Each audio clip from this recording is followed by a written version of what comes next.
Hello everyone, welcome back again. For those who don't know me, I'm the 𝐌𝐎𝐒𝐓, the founder of MADCAPT Limited, a service-based agency that helps sellers to scale their brand with our proven result-driven system. But today we have a really special guest on our podcast, who is Craley Macmillan. She is going to share a very secret inside Amazon advertising and their workflow. So please welcome our great guest, Craley Macmillan. Hey Kelly, how are you? Hi, thank you so much for having me. I'm excited to be here. So please Kelly, let's introduce yourself to our audience, who you are, how you can start your journey at Amazon industry and how is they have been going on.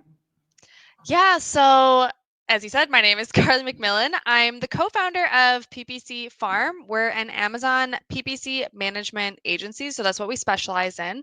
But I actually got my start in e-commerce doing product development for Amazon products. So it was a really great way to get into the space because I was able to see the entire process from start to finish developing a product. So everything from sourcing, dealing with vendors, designing the product, all the way to logistics, to getting the product to Amazon, and then, of course, finally marketing it. And so that's kind of how I got into the game and how I was able to then level up my Amazon knowledge, but also my PPC knowledge, and just advertising those original products that I made.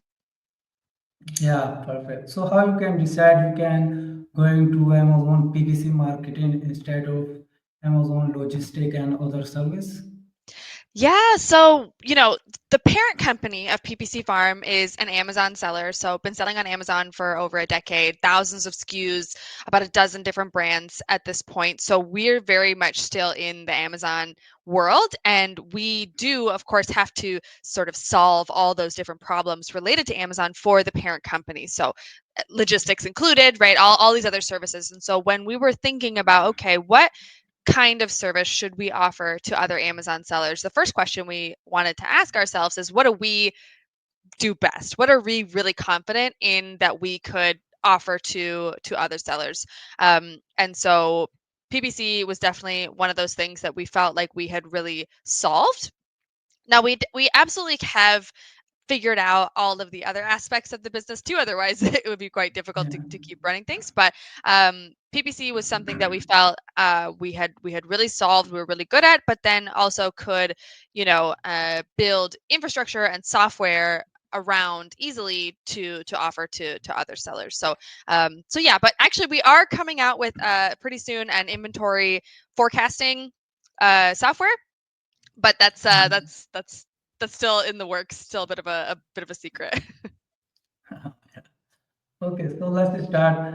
How you can structure a winning PPC campaign from scratch?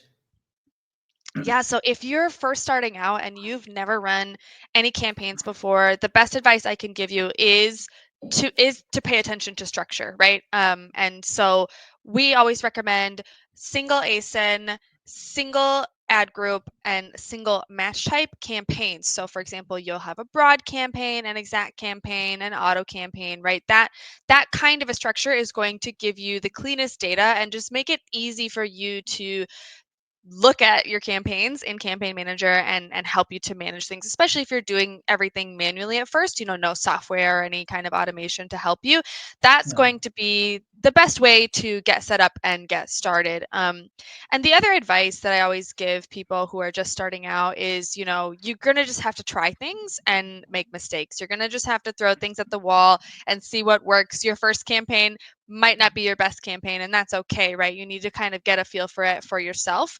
And then another piece of advice I always like to share is you don't have to listen to every single guru out there. You don't have to listen to everybody's advice. Everybody has their own way of doing things, and what works for one product category, for example, might not work for you. And so that's when the experimentation is going to be really important, and why I think it's important to just kind of try things out for yourself and Yeah. see what really works for you. That's pretty cool. So when we can structurize our campaign, then we have a then we have an option to balancing our aggressive scaling structure versus our profitability. Because when we start our new campaign when we launch a new product maybe. So we have two things. First, we are going to aggressive scaling our campaign to spending high. Then we can lose our profitability. So how you can approach that? What's your opinion on that? I would like to hear. Yeah, definitely. So it's definitely true that when you're launching a product that you might end up going for more of a revenue targeting strategy. And that's actually something that we would recommend. It often makes sense to kind of have PPC help you rank in those early stages. Although we do know now that there is not a honeymoon period. Amazon does not favor you in any way during the initial Yeah. launch stage. So there's not actually a honeymoon period. But what those sales can do, those PPC sales early on can do, is kind of tell Amazon, hey, look over here, this new product is getting sales, like let's pay attention, let's start ranking, right? So it's definitely never going to hurt you. But when it comes to this question of whether you should focus on revenue or profitability, or how to make that work, I would recommend that when you're first starting out, to bake those costs into your overall profitability strategy. Like, you know that at the beginning you're willing to go into the red, you're willing to lose X amount of dollars in order to launch your product, right? So when you're planning, when you're budgeting the cost of creating a product, those advertising, those launch costs should be included in that calculation, right? So that okay, I'm comfortable, I'm fine if I lose, let's say $1,000 on ads, getting this ranked up. If it turns out that I'm profitable right away, great, but I'm willing to, you know invest this $1,000, for example, into ads at the beginning when I'm in the launch phase. Yeah. Yeah, I got it. It's perfectly a great one. So let's go on our keyword strategy, because when we are launching our campaign and scaling and spending a thousand of dollar, so what approach we can go for a long tail keyword versus high search volume? So how you can use that? Yeah, so our strategy, and where the name PPC Farm comes from, is called farming, and this strategy really focuses on getting as many long tail keywords as possible, kind of building a portfolio of long tail keywords. And of course, as everybody knows, the advantage of long tail keywords versus these high search volume keywords is that they tend to be much cheaper, right? They don't have as many people searching for them, but the cost per clicks tend to be lower. They're less competitive, right? But when you get a large portfolio of these long tail keywords, that's when you're able to really basically grow huge revenue numbers, but also do so profitably, right? Because the advertising is on the whole cheaper. Um, However, that doesn't mean that you should neglect these high search volume keywords, right? So what our process does is basically it's pretty straightforward. Like, it's kind of old school, I think, in some ways, right? It's just good basic PPC, I guess you might say.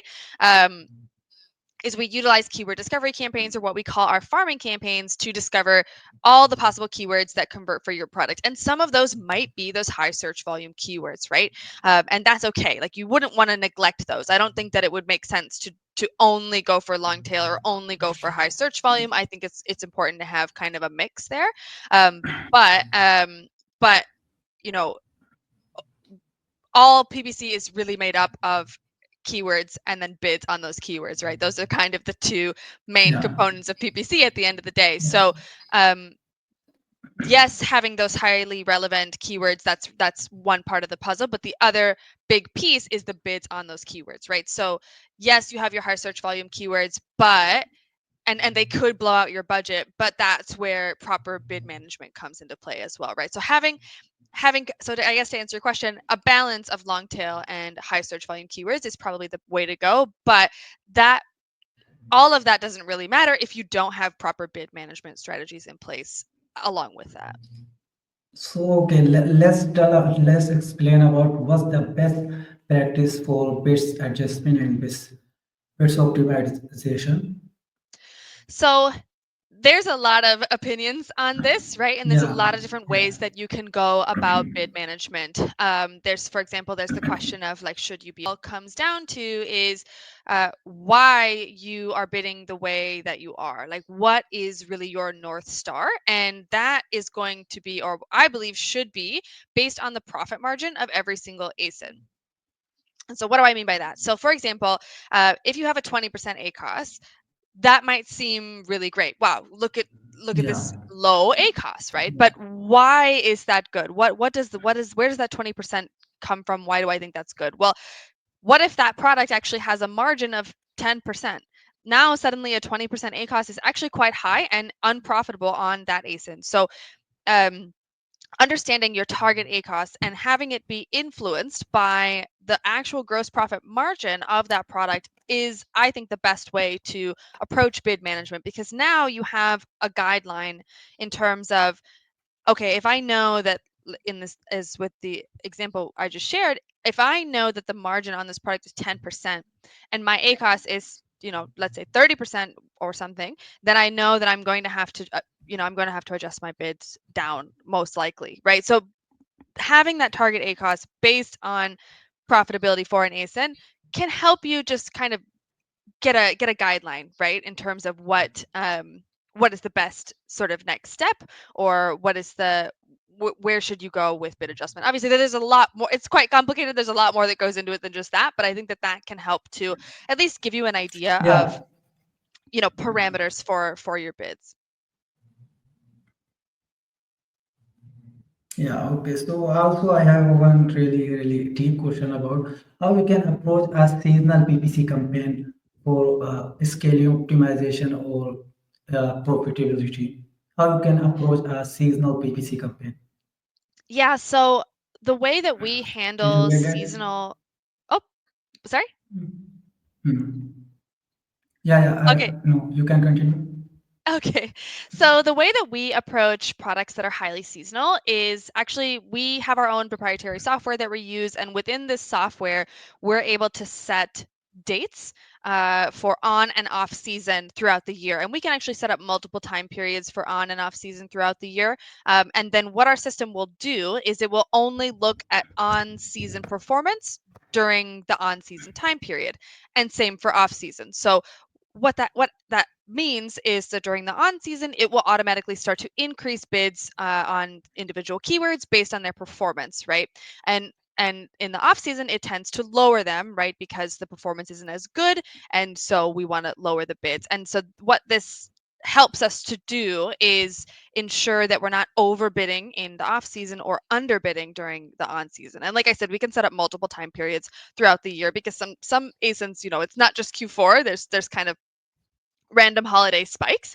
But I think that this is the best way to handle seasonality, because it it also can allow you to give a ramp up period. Because, for example, if you have a Q4 ASIN, you don't want to just have your bids being optimized right in the peak holiday season. You want to give it a little bit of time before to, make sure you're ranking and getting those sales before the main peak period, right? And so this system allows for flexibility to do just that. No.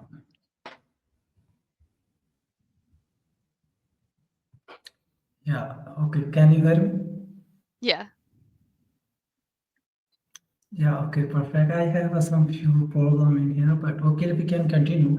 So now we can move on our bulk operation, because when we are running a multi-figure brand or a high SKUs brand, we have to running a multiple or maybe 100 of campaign in a single time. So how we can do a bulk operation with most smoothly workflow? How we can approach that? Yeah, so bulk operations is really powerful, especially if you have decided not to use a software, because it allows a lot of flexibility in terms of the rules that you want to create, and how you want to basically, you can completely customize your entire strategy with bulk operations, because you are in control of the spreadsheets that you upload, basically. So Yeah. what I would recommend in terms of how to kind of organize yourself with bulk operations is, it make sure you have really solid templates, right? So make your template for bid updates, make your template for adding negatives, make your template for campaign name changes, right? And then once you kind of figure out the main tasks that you're using bulk operations for, those templates are going to help your workflow just go much, much faster. And so that's how I would recommend organizing your time and your workflow around bulk operations or bulk uploads. Oh, perfect. So, do you use any automation tool for that? So we, like I said, we have our own proprietary software, which uses an API to connect to to Amazon. But in the past, we had utilized UiPath for some automation in terms of just physically uploading the spreadsheet. Oh, yeah. Okay. So, what's mhm. So, what's the best way to structure a campaign for different product categories? Like we running a brand that have that selling in multiple categories. So, what's the best way to structure their campaign? Oh, so it's one item, but it has multiple uses that could be sold in different categories. Is that right? Yeah, perfect. Yeah, right. Okay.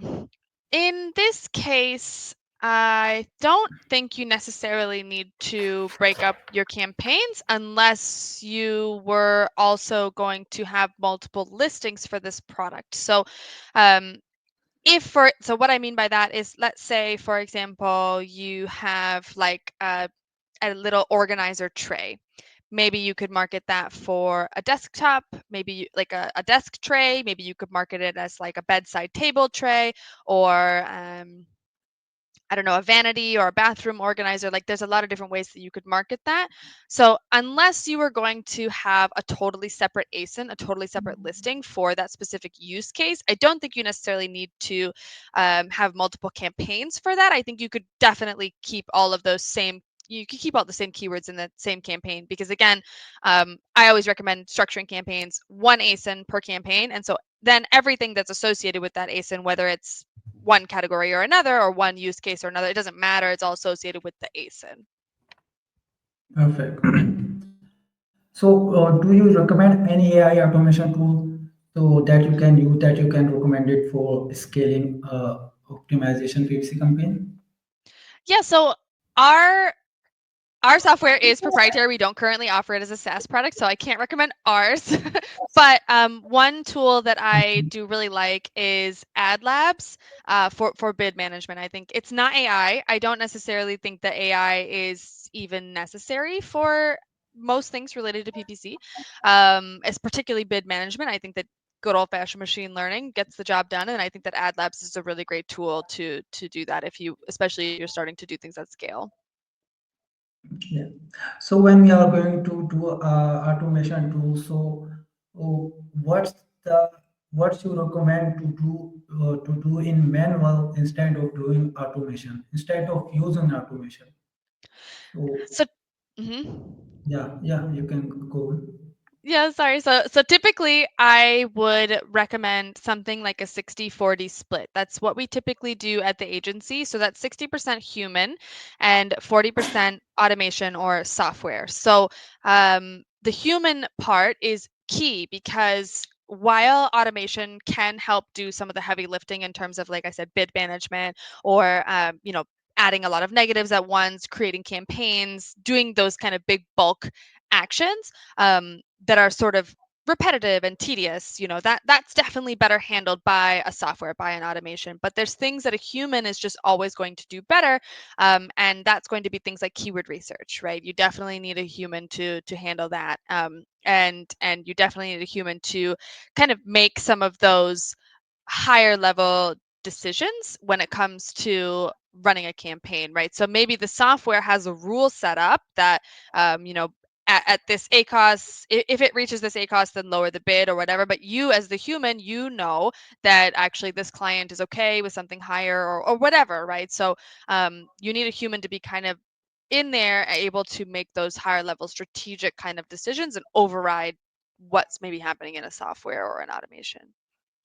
Yeah. Okay. It's perfect. So I have a very one more important question, which is when we are going to scale a PPC campaign. So, what strategy do you use for not killing up profitability of the brand? Do you have any secret insight about that? Right. So I think that our main sort of secret sauce in terms of maintaining profitability is what I shared earlier about utilizing the gross profit margin of an ASIN as a target ACOS. And this is really integral to our entire strategy. All of our bid adjustment algorithms in our software are based on the actual profitability of the ASIN. And so without that, I think that it's kind of like flying blind. Like you don't really know um, whether or not something is profitable until you see your payout from Amazon. And I don't think that that's a good surprise that nobody wants that surprise, right? So yeah, utilizing or making sure that in whatever system or whatever strategy that you're using, you have uh, very good visibility and strong calculations into what the actual gross profit margin of your product is. Now, there are tools out there that can help you to see sort of your overall net profit, right? So things like seller board, right? Then that can help you to see your net profit, but that's different than what I'm describing, which is it's basically contribution profit. So the calculation is pretty simple. You just take the retail price of the ASIN, subtract out your cost of goods. That would actually be your landed cost of goods, so any including any shipping, and then subtract out referral fees, FBA fees, and then you can maybe add in some sort of a buffer in there in order to get your gross profit margin. And then that's before advertising, right? But that at least helps you to understand, like I said, sort of those guardrails that you should have on either side of the actual profitability of a product. And so using this kind of a strategy, we find all the time, or we help our clients all the time actually make more gross profit. So that might mean that you have slightly less top line revenue, but you have more actual money in your bank account, right? Because those sales that you're getting are much more profitable sales. So that's kind of our main that's one of the main core values of the agency. We're really a profit first agency. Yeah. Okay, it's great. So, how do you think about DSP to overall PPC strategies? Do you use any of them? Yeah, so I think that any brand should first utilize sponsored products, sponsored brands, and sponsored display before moving on to DSP. I think that in terms of a portfolio of advertising products, that you're almost always going to have like something like 80 or 90% of your budget going towards sponsored products, and then the rest going to these other ad types, right? So sponsored brand, sponsored display, and DSP are all more top of funnel type of advertising products. And so those are essentially like awareness type of campaigns, and I think that they should be treated as such, right? And so that's why I typically recommend having less of your budget going to those other ad types, and most of it going towards sponsored products, which is basically like direct, much more bottom of funnel advertising. That's usually how I think about it. Okay, okay. So now I have one question. Personally, if Carly McLennan wanted to scale Amazon business only on PPC, so how they approach that? Can you describe it? Yeah, so I think I would use really all the same tactics that we use at the agency. So that's going to involve, like I said, those the structure that I mentioned: single ASIN, single ad group, single match type campaigns, utilizing a keyword discovery or farming process to figure out what long tail keywords, along with those high search volumes keywords, work for you, getting that portfolio of keywords, and then making sure that you have a really solid bid management system or structure in place to scale, right? And just know also it's going to take time. You're not going to be able to see huge growth in just a couple of months, even honestly. Like I think that you really need to give this kind of like with Amazon in general, with PPC in general, it does take some time, right? It can take several months to really start seeing growth, especially if you're just starting out. Yeah. So okay, I have one last question, then we can map out this. So, what's the trend you see in the market? that you can use in the future in 2025 or beyond that? So what trend you are seeing in the market, you are going to use it? So the biggest trends that I'm seeing right now are related to third-party seller or basically sellers from overseas coming into the market for Amazon US. Now we do focus on Amazon US, so that's kind of why I'm speaking about Amazon US specifically. But that's the biggest trend that I'm seeing is having these sellers from overseas come and sell on Amazon US and in the US market. And so for US sellers, what that really means is focusing on your brand and also diversifying away from Amazon. I know that's kind of a weird thing to say coming from an Amazon agency, but off Amazon advertisement and off Amazon presence is going to, I think, be more and more important in the future. You need to have you don't want to have all of your eggs in one basket when it comes to e-commerce, right? So that means getting on social media and really building out that brand and really telling your story. That's going to give you more of a moat around your brand both on Amazon and off Amazon, and I think that's only going to continue to be more and more important, especially also as we're seeing other political things happening related to tariffs and things like that specifically. Definitely curious to see how that plays out, but your best defense against that, I would say, is making sure you have a really strong brand. Okay, perfect. Thank you so much for giving your time. And I really appreciate the effort and the time you can put together. And thank you so much. We are going to end this podcast and we will come back again. All right. Thank Thank you you so so much. much. Yeah, thank you. And if anybody wants to learn more about PPC Farm, you can go to ppcfarm.com, or you can always add me directly on LinkedIn. I'm Craley Macmillan. And yeah, thanks for having me. Yeah, thank you so much. Thank you.